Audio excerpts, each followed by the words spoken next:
So the head of Instagram, Adam Mosseri, has said that Instagram is no longer a photo sharing app. And that seems like a pretty big deal. That seems like it's probably going to affect more than just a couple of us. So let's talk about it. So first up, we need to talk about what does he actually mean by this? Because obviously Instagram is still a great photo sharing app. It's a great place to share your photos, whether it's for fun, personal reasons, for professional reasons, to build a portfolio. It's great for all that kind of stuff. And I don't think that's going away anytime soon. But I think what he's talking about is the shift that you've probably seen over the last couple of years if you've been using the app towards video content. We had stories, which worked actually really well. They took them from Snapchat, and it's a great feature on the app now, and it's used by loads and loads of people. I probably actually scroll through stories more than I scroll through the actual feed. And then of course we had IGTV, which is designed to kind of take on YouTube. And now we've got Reels as well, which are super popular and designed to take on things like TikTok, which he actually mentions in the video as well, which I think is important. And the rise of things like TikTok, and obviously YouTube is massive, mean that video content is being consumed by a lot of people. It's a huge part of the market. And actually, I think the market has kind of dictated that Instagram should go in that direction. Now, we should probably say that Instagram is owned by Facebook, which is a publicly traded company. So they've got obligations to fulfill to shareholders. And while that's not very exciting and not very super interesting, it does mean that they are driven by money, and it does mean they need to be making money, and whatever will make them the most money is the thing they'll be doing, which is, I think, probably one of the biggest driving factors towards moving towards this video-centric kind of feel. So of course, still photography, still able to share photos, still great for that, but it's definitely become a multimedia kind of app rather than a photo sharing app where the primary focus is on the photography. So what does all of that mean for you and me? What does all of that mean for photography first content creators? You know, people who want to just be taking photos, they don't want to go into the video stuff. And also, when you look at Reels, when you look at TikTok and stuff like that, that's not for everyone. You know, I can't imagine myself doing the dances on TikTok, you know, a lot of the trends.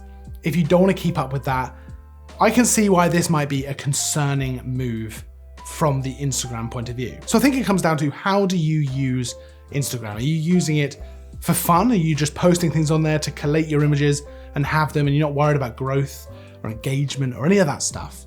If that's the case, this really doesn't have to affect you at all. You can just carry on having a good time. That sounds like a great way to use Instagram, to be honest. A nice fun way without having to worry about all of the different metrics and all that kind of stuff. But if you're using Instagram as a business or as an individual who wants to grow, and you do worry about engagement, you do want that growth, you want to see that, then I think this is something to take note of. You can absolutely keep posting your photos. You can absolutely keep going for it with the photography content. But I think there's probably going to come a point where you might see a drop off in engagement, or you might see a drop off in following, and Instagram might not push that content as hard as they have done in the past. Because if their focus is on video, that means that they're going to be pushing the video stuff much more than the photography stuff. So there's a few things you can do with that. You can either go ahead and kind of jump on this bandwagon and try and make photography content, but as a video. So whether that's tips or whether that's, you know, photo shoot ideas or whatever it might be, you can kind of jump on that, keep your photography stuff going, but add in a bit of video, whether that's Reels, stories, that kind of thing. Or of course, you can just keep going with the photography stuff and see kind of how it pans out. There's no super good solid answer right now because we don't know exactly what's going to happen with Instagram. So the conclusion in this video is pretty vague actually, which is not ideal. I've been thinking about what I actually wanted to say at the end of this video for a long time. But the truth of it is, I don't know what's going to happen. None of us do. And I think the only people who can be certain that they're on the right track are the people who are on that video content train with Instagram, because that is the stuff that Instagram want to push a lot more. They want to be a multimedia company.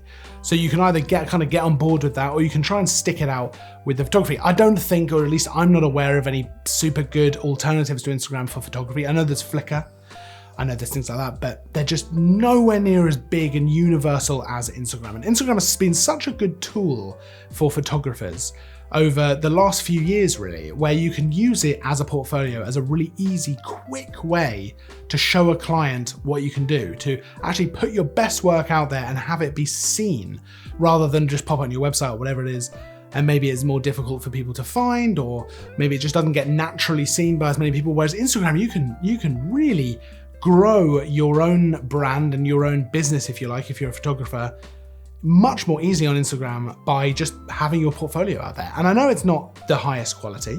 I know that the photos on there don't necessarily that you wouldn't be able to print them massive or anything like that. So they don't show that off, but they do show off your skills as a photographer and an editor and the kind of thing you're going to be able to deliver for your client. So that has been very useful. And in fact, in a lot of ways, for a lot of photographers, it has replaced having to have a full website with a portfolio that a client can go and view.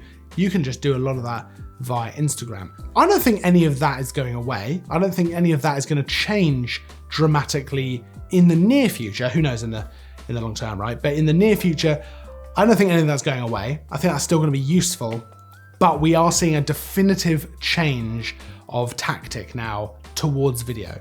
And that's worth being aware of, because if you're a photography-only content creator, you might want to start experimenting with a little bit of video, and you don't have to do the dances and you don't have to do the trends and the lip syncing and all that stuff.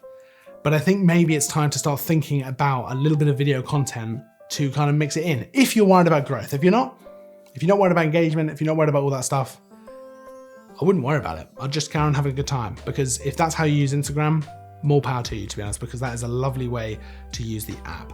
So let me know what you think. Are you already integrating video content into your Instagram postings? Do you care at all? Do you even use Instagram? I'd love to know all that stuff down in the comments, so let me know. Of course, drop us a like as well if you enjoyed the video, and subscribe, because we've got loads of stuff all the time. This is a different type of video, but I think it's interesting to talk about. It affects photography as a whole, because Instagram's become such a big part of photography in the world now. So I think it's an interesting thing to talk about. Pop a subscribe down there if you fancy it. And of course, I will see you in the next video. And as always, thanks for watching.